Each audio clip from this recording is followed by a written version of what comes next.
Before the pandemic, I was in one work WhatsApp group. Now I am in 9 work WhatsApp groups, and they're all for different teams, all for different reasons, and they just ping endlessly, day or night, with messages coming in, hundreds of messages all the time. Some of them are social things, pictures of events people have been at, pets, kids. Some of them are actual work updates that are really important to see. It's not normally a problem that is patient info, because that shouldn't be on work WhatsApp, but the problem is the frequency and different types of information that's there. What it means is I can't actually go into my family chat to see what my mum has posted without being bombarded by hundreds of messages from work. The question is, how can we balance this, and how can we actually switch off? The main issue I have with work WhatsApp groups is about the presumption that we are accessible, because the presumption is that we're accessible 24/7. We're carrying our phone, and when it pings with a WhatsApp message, we will see it. That's the same over weekends, messages overnight,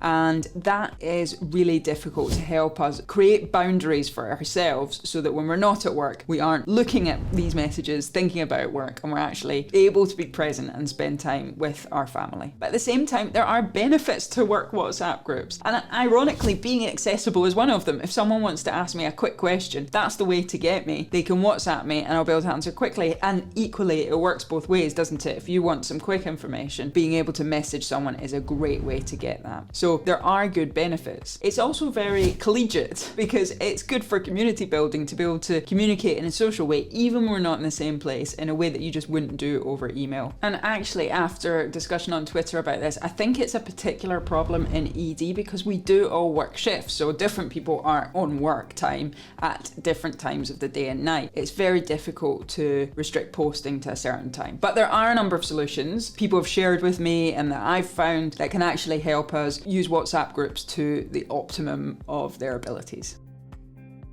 One option is to have a separate work phone and personal phone. Now, I do not have a separate work phone and personal phone, but I can see from discussion online that lots of other clinicians do. And I think it's actually a great idea. It's very hard to make the move when everything's merged onto one phone to then work out how to separate it. But if you can do that, that's great. You've got a work phone with WhatsApp there that you can be contactable when you're at work, and when you're not, you just switch it off. Use your personal phone for WhatsApping your family. It makes it a bit tricky managing two, so I'm not sure exactly how that would work, but I can see that it's a good way forward, so it's definitely something I'm going to consider. Muting and archiving are really ways to make WhatsApp work better for you. I used muting for a while, but it doesn't really work. Muting just means that you don't get the notification icon when there's a new message, but every time you go into WhatsApp to look at a message on your family group, you will see right in your feed all the other messages that are there, unless you're very disciplined, which I'm clearly not. I'm very easily distracted and will just then look through all the other groups. So I haven't found muting to be very effective to help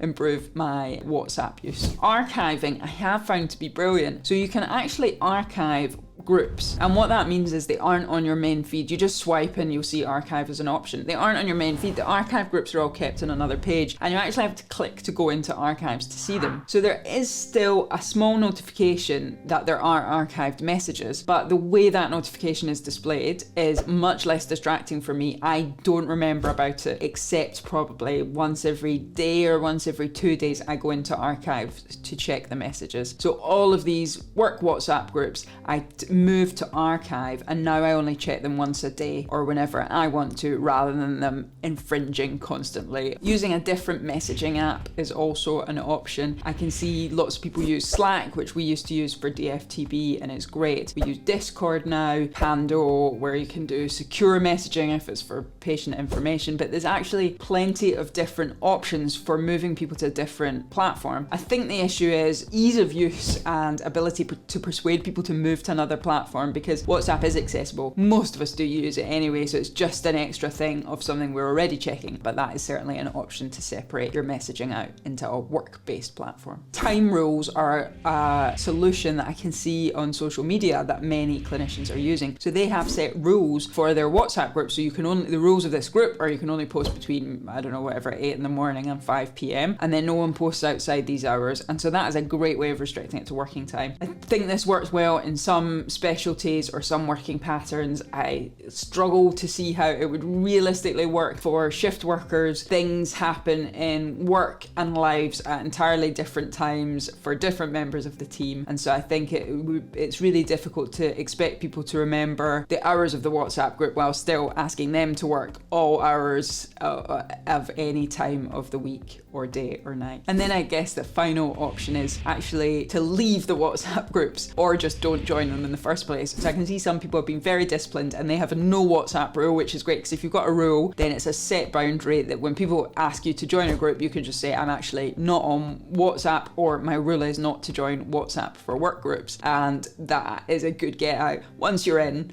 I find it very hard to leave WhatsApp groups. There's a big notification that everyone will see Tessa has exited the group. My social worry prevents me from doing that with any group, no matter how much I dislike it. I have occasionally left groups, but only after I'm no longer seeing these people ever again. So you might be bolder than me, and leaving the group is certainly an option if it's not working for you. But for me, I find archiving preferable. Social awkwardness isn't the only reason I don't leave though. I don't leave because it's collegiate to be in a WhatsApp group. You're there for social reasons, for information sharing, for community building, and so it's actually a nice thing to be able to connect with your colleagues in that way. So that's one of the reasons I don't want to leave the groups. Also FOMO, because you don't want to miss something that's going on. That's why you want to check and keep an eye on what's going on. So it's not just social pressure keeping me in these groups. There's actually a lot of benefits to being in the groups, but it's just working out how to make it work for me the best it can. Work WhatsApp groups are currently the bane of my life, but I can see that there are also many advantages to them. I would love to hear your techniques for how you manage WhatsApp groups and how you manage boundaries using these groups successfully, so please leave any suggestions in the comments.